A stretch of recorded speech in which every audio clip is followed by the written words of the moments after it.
Hi, this is Tina, and you are Robert Bateman. Robert Bateman, writer, producer, talent scout, ballet, road manager, all those things. You helped me valet today, huh? Yeah, of course I did. Thank you. Okay, well, I was able to catch up with him. I also have a videotape of him at Callahan's with the Howling Diablos. So this is sort of like a follow-up type deal.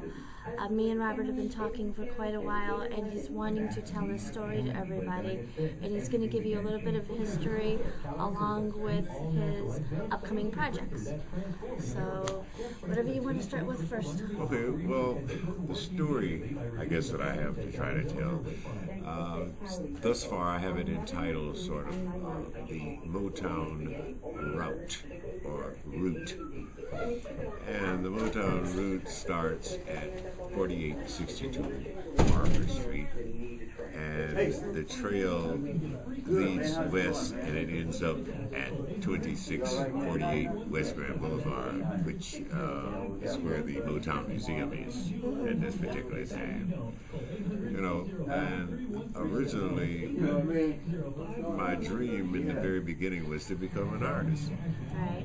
You know, I wanted to sing, I wanted to be on stage, I wanted to impress all the girls and the whole thing. Anyway, I went and auditioned for Berry Gordy.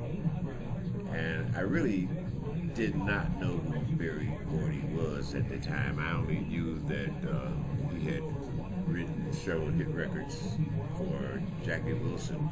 But the name Gordy, the only thing I could put with Gordy was Gordie Howe. What year was this? Do you This remember? is in 1958. 1958. Yep. And so you tried to Well, Get a I job with auditioned with a group at that particular time. We were called the... in a band. In a band. No, well, just a vocal. Okay. Okay, we'll call it a band Yeah. sometimes. But we were called the El Capitanos. There were 5 of us. Anyway, I had an innate feeling that Berry was going to like us. Or if he wasn't going to like us, he was going to like me. Anyway. And it turned out that way. Anyway, in the middle of the rehearsal, Smokey Robinson walked in.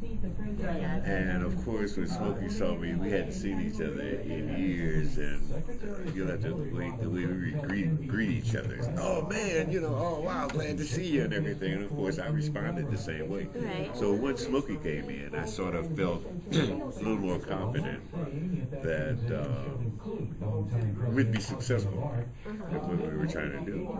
So anyway, Berry didn't show a lot of response at all. He's very laid back type of guy. So anyway, Randall Miles, who we referred to as Miss Ray, who later became Berry's second wife, she pulled me off to the side and told me that they were working on there was a project that they were working on, and they were putting a group together to do the background and so forth, and they were interested in my voice. So I didn't want to abandon my group, so I sort of made a deal to the extent that I would work with them if they would in turn work with my group. That's a very good idea. That's a very good idea. Did it work? Well, what happened? Hey, Rim scrambled and made it sound good and everything. Included him in the sermon. So we're recording.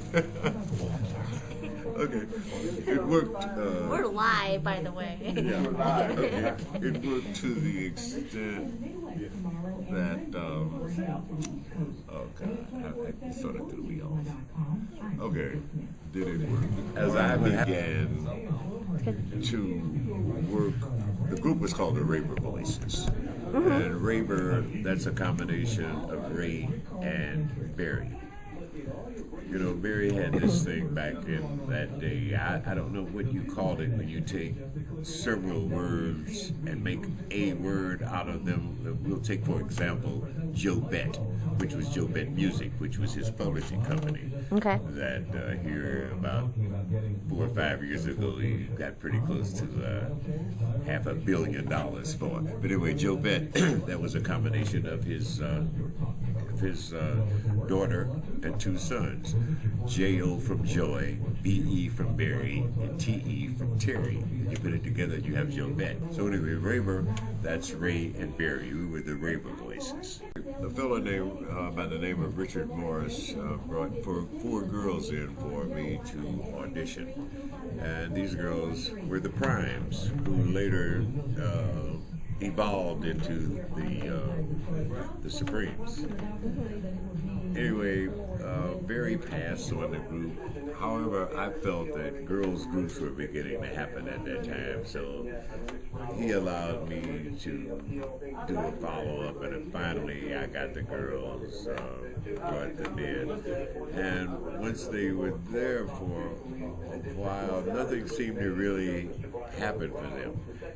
So up until this point, like I said, I had been first a background singer. Then I stumbled into being a recording engineer, where I did all the original recordings of things like Money by Barrett Strong, Bye Bye Baby with Mary Wells, Shop Around with the Miracles, Please Mr. Postman with the Marvelettes, Do You Love Me with the Contours. And then I began to see that there was sort of a void. Barry was having to produce everyone, and I knew that this probably was a little too much for one person to handle.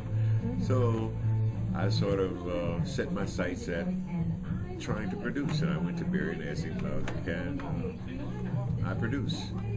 And he told me, well, Robert, I don't know if you can, but you may. So anyway, I solicited Brian Holland, and he and I started to work together. We were producing my group, the Satin Tones. Anyway, the Satin Tones, that's sort of another story. This is kind of hard. So, okay, so when you were working with the Supremes, okay, was this it is the original or? Well, the Supremes, it's a sort of a funny story. You know, I had to work very hard to get those girls and to get the company to really sign them and all. And it seems like once I got them in. How many years do you think it took? Beg pardon? How many years do you think it took for that to actually get signed and take off and all that? I mean, well, you know, the Supremes, I brought the Supremes in about in 1960. Of course, you know, they didn't have a hit until probably, what, it was about 64, 65. But anyway, doing that intro, I stumbled upon a group called the Marvelettes, okay, which was another girls group, and with them, this is when I did Please Mr. Postman, which was a success, immediate success. We went in and recorded it. We used, you know, everybody always talks about the Funk Brothers. However, I never used the Funk Brothers on any of the hits that I had. Marvin Gaye was on drums, Eddie Willis, who was a member of... And why is that? The Funk Brothers? Well, what happened is, a lot of those guys had very big egos, so sometimes they were kind of hard to work with. And Barry, at one time, we had a thing where we had to stay in charge. So a lot of times we didn't use certain musicians to try to put them in check. You know, it's like we don't have to have you, you know, and all. So anyway, like I said, I got Marvin Gaye on drums, Eddie Willis on guitar. I'm trying to remember the guy's name that played bass, but he was a guy that came in off the street, you know, so it's a sort of audition. And immediately after his audition, I used him on the session, and of course, Please Mr. Postman, it speaks for itself. It was the #1 record with the Marvelettes. Then later the Beatles recorded it. I don't know if they released a single on it or not, but it went to #1 in the album. And then, of course, the Carpenters did it later. I think that was in 1975. It went back to #1 again. So that's sort of been my biggest claim to fame, other than Wilson Pickett. Yeah. I guess you could say that I'm sort of responsible for starting his solo career. Really? That's cool. What had happened, we had Wilson. Go ahead. Okay, we had Wilson with Cub Records. And nothing really happened. Actually, I think we're taking him in the wrong direction. Anyway, Wilson and we had a confrontation where he told me that I came from Motown, and coming from Motown, I didn't have the feel for this type of music. So I had to set out to show him that, hey, I'm a producer. I have a feel for just making hit records. That's what it's all about. So anyway, we did If You Need Me, took it back into New York. It's a funny story that goes along with If You Need Me. I was in Chicago negotiating with VJ Records, which was a very big record company at the time. Matter of fact, they were the first label to have the Beatles. VJ, they had Four Seasons. They had a few. They were a black company, but they had a few white acts that were very successful. Anyway, while I was negotiating with Ewan Abner for Wilson's If You Need Me, my partner in Detroit was busy negotiating with Atlantic Records, and however Atlantic passed on Wilson, but they wanted the song. So my partner, for some reason, he agreed to let them have the song for Solomon Burke. So when I've got a deal for Wilson at VJ, but a part of the deal, this is crazy, a part of the deal with Atlantic was that they could use Wilson's record for Solomon's demo. And of course I wasn't going for that. Anyway, I came back to Detroit, flew to New York, and I always referred to Wilson Pickett as my ticket out of Detroit into New York. I went in, I met Lloyd Price, and I played the record for them. They loved it. We had about 30 or 40 what they call acetates, demo records cut, take them around to the radio stations and all. Anyway, a guy by the name of Magnificent Montague, very big disc jockey in New York at the time, he started to play Wilson's record that night, and the next day they had orders for like about 15,000 records.